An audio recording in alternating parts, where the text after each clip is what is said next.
जय हिंद दोस्तों, मैं परेश राम त्रिपाठी आप सभी लोगों का स्वागत करता हूं। दोस्तों, आज होली का त्यौहार है भारत में। आप सभी लोगों ने बहुत ही हर्षोल्लास से होली मनाई और होली के त्यौहार को आप लोगों ने खूब एंजॉय किया। आप सभी लोग सुखी रहें, निरोग रहें, आप लोगों की सभी मनोकामनाएं पूर्ण हों, ऐसा मैं भारत भगवान से प्रार्थना करता हूं। दोस्तों, आज एक बहुत दुखद खबर भी आई मिडिल ईस्ट से, ईरान से।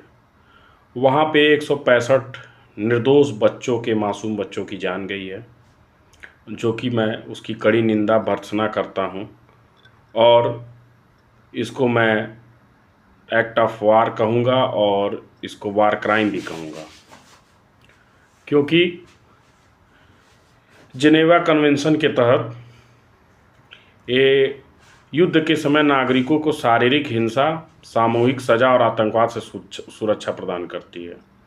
ये प्रोटोकॉल नागरिकों की सुरक्षा को मजबूत करते हैं और अनावश्यक पीड़ा देने वाले हथियार को प्रतिबंधित करते हैं। वैसे भी दोस्तों, भारत में हमारे युद्ध के सिद्धांत रहे हैं, हमारे पूर्वजों के सिद्धांत रहे हैं कि बच्चों के ऊपर, महिलाओं के ऊपर, बूढ़े बुजुर्गों के ऊपर और जो युद्ध में न शामिल हो उनके ऊपर हमला नहीं किया जाता। मगर दोस्तों, मिडिल ईस्ट में सारे नियम टूटते हुए दिख रहे हैं। कुछ दिनों पहले की बात है कि ईरान में ही हिजाब की क्रांति हुई थी, जिसमें महिलाओं ने हिजाब को अपने नियम, अपने मर्जी से, अपनी चॉइस के अनुसार किया था, जिसमें 650 महिलाओं की शायद हत्या कर दी गई थी वहाँ की पुलिस के द्वारा, जो वो भी एक निंदनीय घटना है। वो निर्दोष औरतों का खून गिरा, और वो भी केवल एक हिजाब के लिए। तो हम 2026 में प्रवेश कर रहे हैं, मगर सोच आज भी हम लोगों की 500-700 साल पहले की है। ये गलत है दोस्तों। हमास ने भी ब्रूटल अटैक किया था इजराइल के ऊपर, जहाँ छोटे छोटे बच्चों को ओवन में फेंक दिया गया था। महिलाओं के साथ हिंसा, पुरुषों के साथ हिंसा और बहुत सारे निर्दोष लोगों की हत्याएं हुई। इसका परिणाम यह उपजा कि इजराइल ने गाजा फिलिस्तीन में हमला किया, जिसमें हमास के जो लड़ाके थे उनको तो मारा ही मारा, उसके साथ फिर वहाँ पे उस हमले में निर्दोष नागरिकों की जान गई। तो अक्सर ये देखा जा रहा है कि युद्ध में किसी भी नियम को पालन नहीं हो रहा है और निर्दोष लोगों का खून बह रहा है। अब तो लग रहा है कि ये देश के जो कॉन्सेप्ट हैं, इसको अमेरिका और ट्रंप एक्सेप्ट नहीं करता है।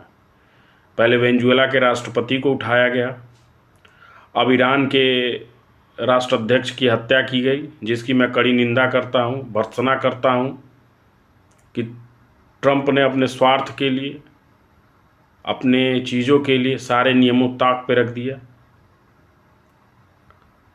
और इस सारे चीज़ों की वजह से इतने हजारों लोगों की जानें जा रही हैं। इसका जिम्मेदार कौन है?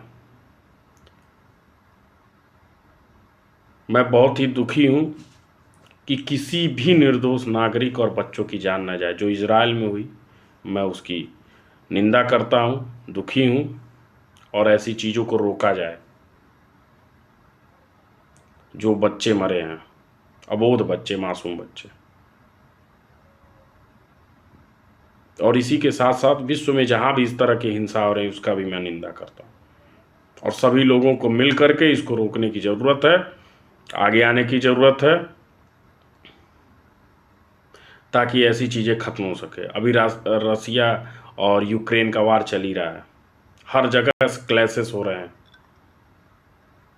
हमारे देश में पहलगाम हमला तो आप सभी लोगों को याद है, जो 26 निर्दोष लोगों को धर्म पूछ करके मार दिया गया। जब भी किसी निर्दोष व्यक्ति की जान जाती है तो उसमें जो भी लोग शामिल होते हैं, भगवान उनको ऐसी सज़ा देती है कि जो उनको कई पुश्ते और कई जन्म और कई उनके समाज के लोग भुगतते हैं।